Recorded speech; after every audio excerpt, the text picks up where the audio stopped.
Assalamualaikum warahmatullahi wabarakatuh. Sahabat sekalian, bayangkan jika perjalanan suci menuju tanah suci tidak lagi hanya ditentukan oleh kemampuan finansial atau waktu tunggu yang panjang, tapi juga oleh data kesehatan yang terhubung langsung ke sistem global Arab Saudi.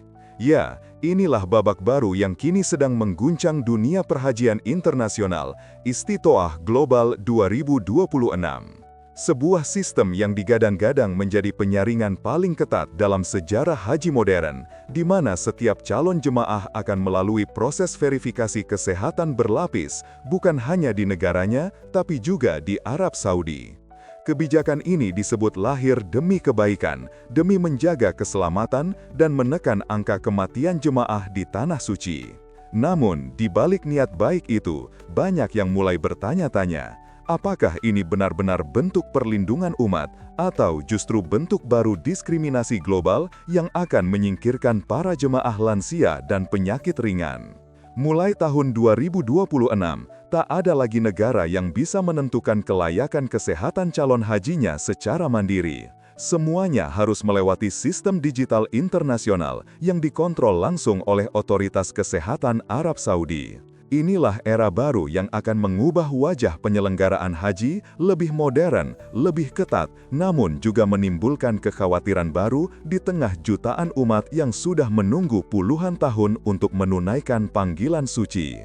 Pertanyaannya, siapkah Indonesia menghadapi tantangan besar ini?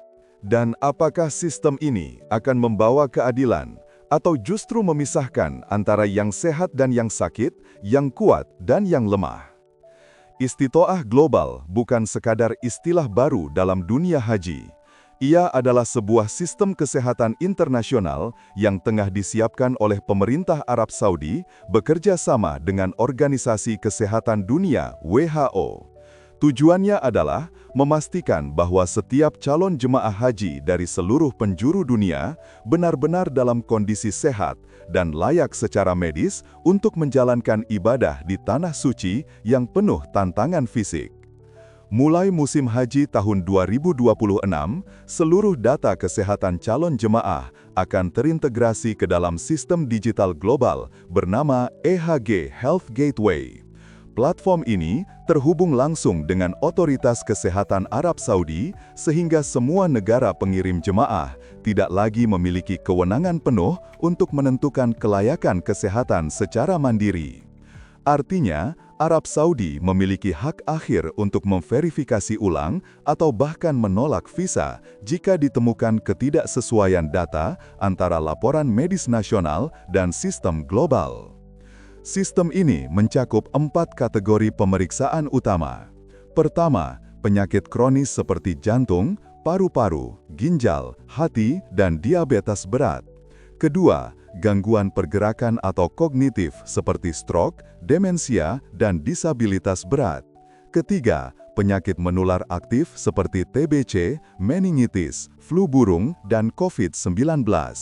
Keempat, aspek mental dan reproduksi, termasuk gangguan kejiwaan berat dan kehamilan berisiko tinggi. Pemeriksaan dilakukan 2 kali, di negara asal dan saat tiba di Arab Saudi. Jika hasil keduanya tidak cocok, maka visa bisa dibatalkan secara otomatis.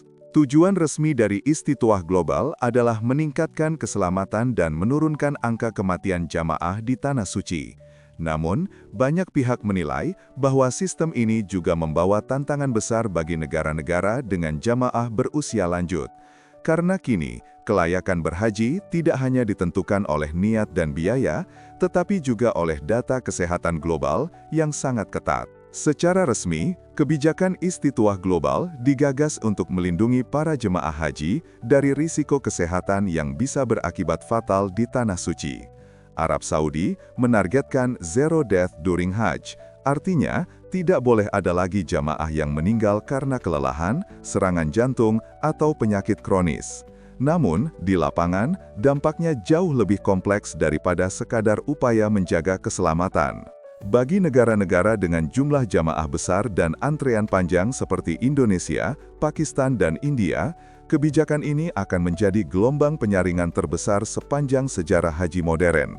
Berdasarkan simulasi kebijakan 2025-2026, lebih dari 20% calon jamaah Indonesia berusia di atas 65 tahun berpotensi gagal berangkat karena tidak memenuhi kriteria kesehatan global.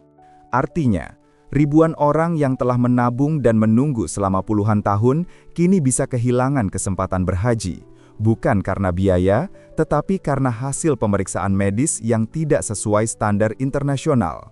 Bagi calon jamaah lanjut usia, aturan ini terasa seperti pintu seleksi spiritual yang semakin sempit.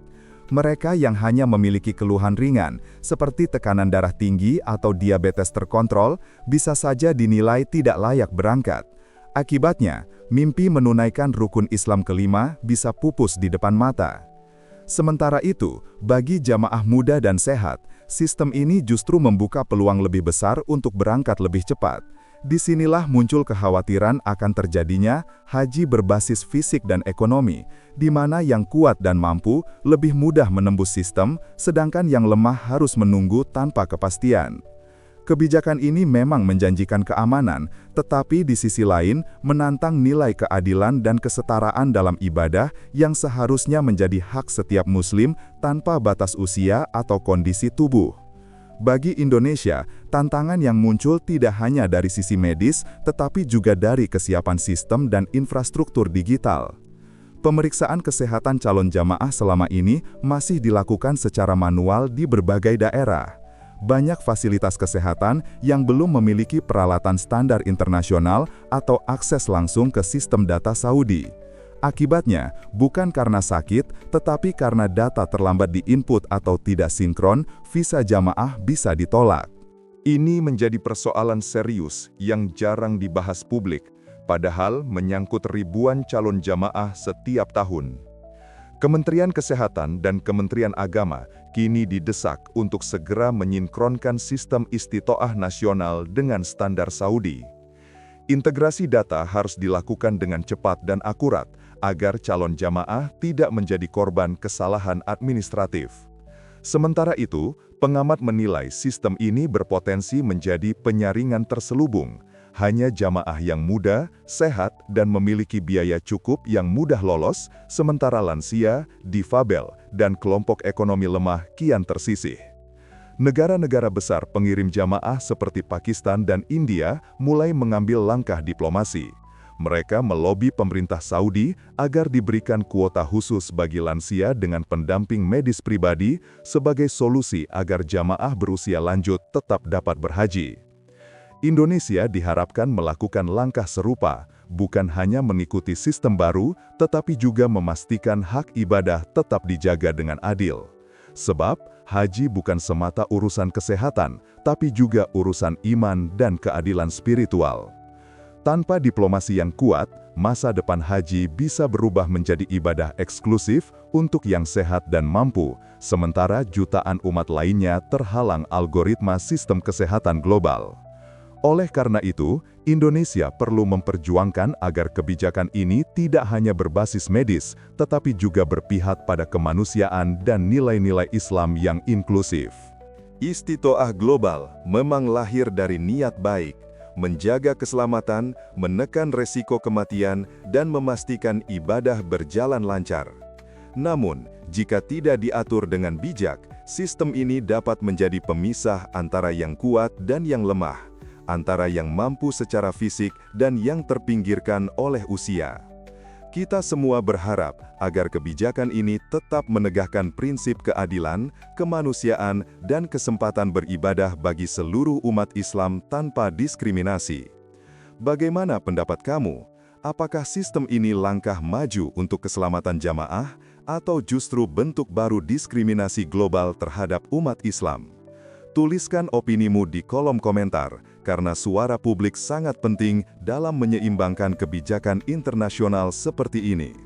Dan jangan lupa, tekan tombol like, share, dan subscribe, agar kamu terus mendapat informasi terbaru tentang perkembangan dunia haji dan kebijakan global yang mempengaruhi umat. Semoga Allah memberi kita kesehatan, rizki yang halal, dan kesempatan untuk menunaikan ibadah haji dengan mudah, lancar, dan penuh keberkahan. Wassalamualaikum warahmatullahi wabarakatuh.